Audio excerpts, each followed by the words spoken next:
Почитувани, дали за промената на ДУП-от во Тетово, Дака го подметнил Заев со 4 милиони евра.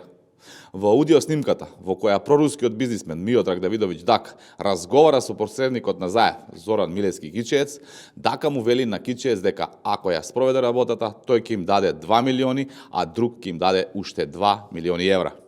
Според аудио снимката, која е достапна на социјалните мрежи, јасно се вели дека Заев ќе заработи 4 милиони евра доколку се изгради бетонската џунгла во Тетово, која требала да биде со околу 2000 стамбени единици со проценета вредност од 200 милиони евра.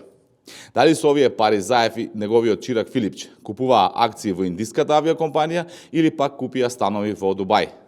Филипче и СДС никогаш не се оградија и дистанцираа од Заев, затоа што тој го води СДС и одлучува во името на Филипче. Јавното обвинителство, по диктат на Заев и СДС не ги истражи овие индиции и сомнежи за подкуп вреден 4 милиони евра. Затоа го повикуваме повторно да се истражи случајот, затоа што граѓаните заслужуваат правда.